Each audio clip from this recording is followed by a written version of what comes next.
Donc moi, je vous présente, ça va être un petit peu moins high level. Donc on va essayer de rentrer un petit peu plus dans le dur. Enfin, pas trop dur non plus, quand même. C'est quand même mercredi. On a beaucoup parlé de données et de l'importance des données dans les appels LLM, etc. Donc je vais vous présenter un outil que j'ai pas mal testé dans un vrai use case. Donc le premier outil que je vais vous présenter, c'est Instructor. Et tout ça avec OpenAI. Je voulais utiliser Grok, mais bon, on ne va pas utiliser Grok parce que c'est moins bien qu'OpenAI. Donc en fait, on a un vrai problème, nous. Il marche le micro ou il est un peu bizarre? Non, c'est bon? Ok. On a un vrai problème, nous, en tant que boîte qui fait beaucoup de RH, de candidats, etc. En fait, on a des centaines de millions de CV. Non, on a quelques milliers de CV. Mais en fait, les problèmes avec les CV, c'est qu'ils sont tous en PDF, ils ont tous des formats tous plus bizarres les uns que les autres. Des fois, il y en a qui sont beaux, des fois, il y en a qui sont moins beaux. Mais le gros problème, c'est qu'on ne peut pas bien récupérer la data. Alors souvent, les sociétés de services, qu'elles font quand elles ont des candidats comme ça, elles leur disent, vous ne pouvez pas me remplir vous-même un propre CV avec la data, etc. Parce qu'en fait, on ne sait pas comment faire. Donc la data, elle est dégueulasse dans les PDF. C'est ce que je veux résumer. Donc ça, moi, ça m'énerve beaucoup. Et je voulais trouver un moyen justement d'essayer d'automatiser un maximum.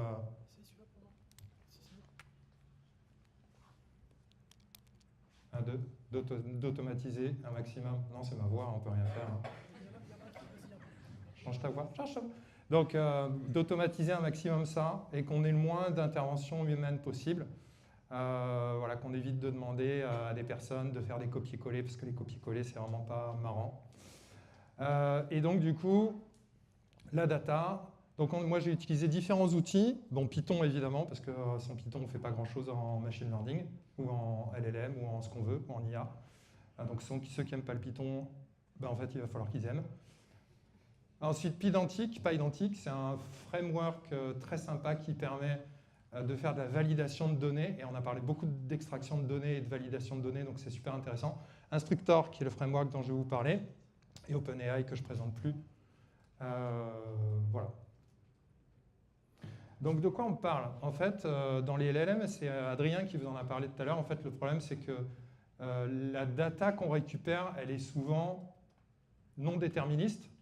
Et donc, en fait, grosso modo, on ne sait pas trop ce qu'on récupère. Donc, en Python, il y a des choses qui permettent de plus ou moins sécuriser en fait, son output, donc le format de sortie des LLM. Mais certains de ces outils, comme les data classes par exemple, sont pas super parce que c'est... Alors, je ne sais pas si ça marche ce que je voulais faire. Grosso modo, ici, data class, ça permet de faire une suggestion de type, en fait, mais ce n'est pas très sécure. Vous savez que Python, de toute façon, c'est un langage qui n'est pas typé. Donc, en fait, on peut y mettre ce qu'on veut, on peut avoir ce qui ressort, et ça peut être aussi ce qu'on veut, mais surtout ce qu'on ne veut pas. Du coup, en fait, il y a un framework qui s'appelle effectivement Pydantic. Je ne sais pas comment je m'en sors. Je suis quand même mieux avec un éditeur qu'avec un truc qui présente. Voilà. Et donc, en fait, bon, là, je vous montre, mais grosso modo, avec data class, c'est pas cool parce qu'en fait, c'est juste, c'est un peu du fake. On peut se retrouver avec des problèmes de typage. Et avec Pydantic, donc on crée un objet, ici une personne, on donne des types à cet objet. Et en fait, quand on crée l'objet, on a la possibilité d'avoir de l'inférence de type, ce qui permet en fait de sécuriser son format de sortie. Grosso modo, Pydantic, il faut que vous vous disiez, c'est un peu un template qui permet de valider son format de sortie et de contraindre Python là où en fait il pourrait sortir des données non structurées. Donc là, je vous passe un peu les trucs. Donc la validation est super importante lorsqu'on récupère de l'output des LLM, comme vous l'a dit Adrien, comme vous l'a répété Polly. C'est non déterministe et souvent on récupère des choses qu'on n'a pas foncièrement envie de récupérer. Donc tout le but de cette présentation, c'est d'essayer d'un maximum transformer, être à peu près sûr, ou le moins non sûr, de ce qu'on va récupérer en données de sortie. Donc là, je vous montre un appel à un LLM assez classique en Python. Donc on crée un client OpenAI. Et en fait, là, ce qu'on fait, c'est qu'on va interroger un LLM pour lui demander quel est retourne-moi l'auteur et retourne-moi le nom et l'auteur avec un format JSON du package pydantique.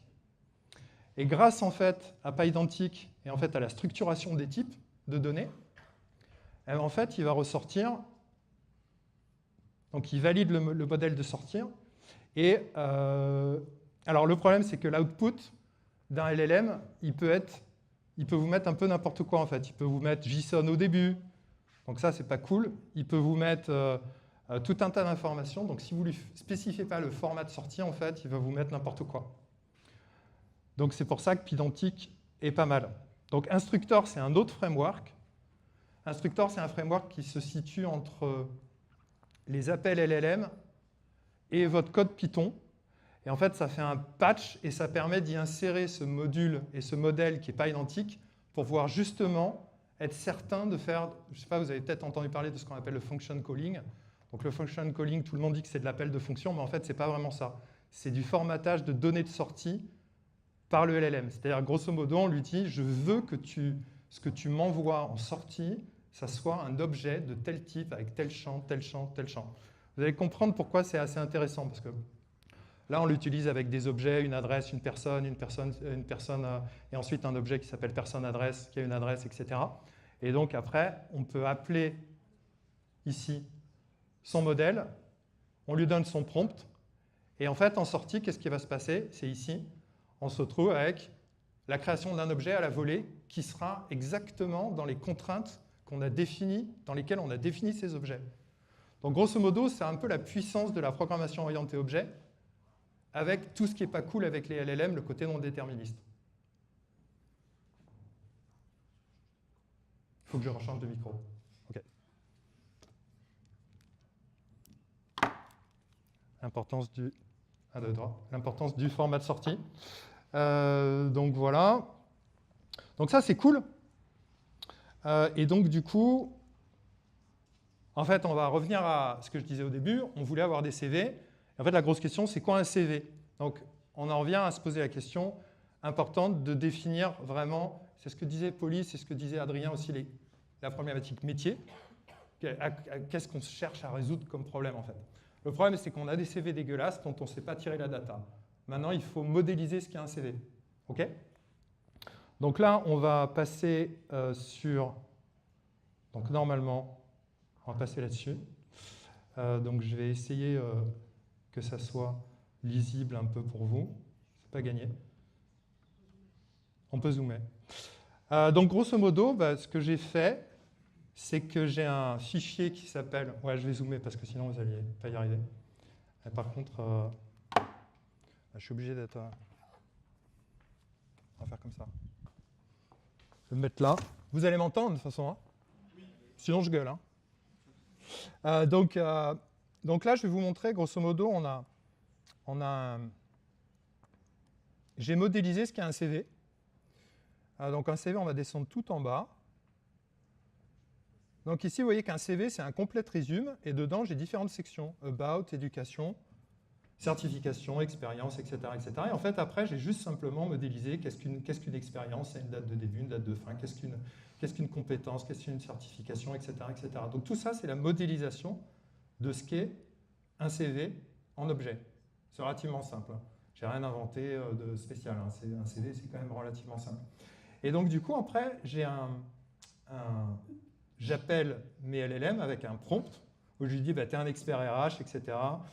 Tu vas récupérer des informations d'un CV en français, analyse le CV suivant, patati patata, je veux que tu me sortes les skills, je veux que tu me sortes, etc., etc., etc. Et c'est compliqué, hein. Et donc ensuite, je peux lancer du coup mon appel sur un... Donc je lui donne en entrée un CV en PDF. Il ne transforme pas le CV en texte, parce qu'en fait, j'ai observé que quand on transforme un CV en texte, on perd un maximum d'informations de formatage. Et les informations de formatage dans un CV sont importantes par rapport à la hiérarchie des informations et de la sémantique du CV. Donc du coup, en fait, je le passe directement sur un modèle GPT-4o Vision, où je lui passe des images. Pour ceux qui me disent, ouais, la RGPD, machin, etc. Donc, j'ai déjà retiré toutes les informations personnelles de la personne sur les CV. Donc voilà, ni les Chinois ni OpenAI n'ont les informations des gens desquels j'ai envoyé les CV, parce que j'ai tout retiré. Et donc au bout d'un moment, normalement, ce qui va se passer, c'est qu'on va se retrouver, une fois qu'il a terminé son truc. Donc ça prend un petit moment parce que ce que je lui demande, c'est quand même assez compliqué. Si je demandais ça à une personne normale, en fait, elle mettrait 35 minutes ou 40 minutes à faire le CV à la main. Donc je vais peut-être donner quelques secondes, effectivement, à OpenAI. Surtout qu'on est avec le Wi-Fi de Studi, qui est bien, hein, mais... Et donc, c'est pas évident de faire les raccourcis. Donc, grosso modo, j'ai un CV, donc le CV, j'ai un CV qui s'appelle B, je vais vous le montrer rapido. Voilà, j'ai un CV qui est là. Voilà, peu importe. Et en fait, ce qui se passe, c'est que mon programme a transformé le CV dans un joli fichier JSON, entièrement structuré, en récupérant les dates de début des expériences, dates de fin. Et alors, ce qu'il y a de sympa aussi, c'est que je vais le montrer parce qu'un fichier JSON, ça a la particularité d'être dégueulasse. Mais par contre, en fait, si on le voit avec ça, là, vous allez percevoir qu'en fait, c'est beaucoup mieux. Donc là, j'ai absolument toute la data récupérée du fichier PDF automatiquement par un LLM avec des informations absolument structurées. J'ai même fait des trucs assez sympas, c'est que j'ai calculé le nombre de mois par expérience qu'ensuite j'ai fait remonter directement dans un total de nombre d'années d'expérience.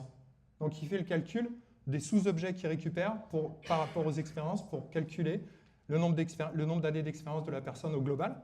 Et ensuite, je lui ai même demandé, ça aussi c'est assez sympa, de classer les compétences de la personne par champ de compétences particulières et de mettre des indicateurs en fait, de compétences, justement, de degré d'expertise par rapport aux compétences qu'il retrouve sur le CV. Donc voilà, j'ai déjà trop parlé, j'ai déjà super explosé le temps, mais bon, je pourrais en parler, il faudrait normalement en parler plus d'1 heure parce que c'est quand même un sujet qui est assez complexe. Donc voilà, je ne sais pas si vous avez des questions.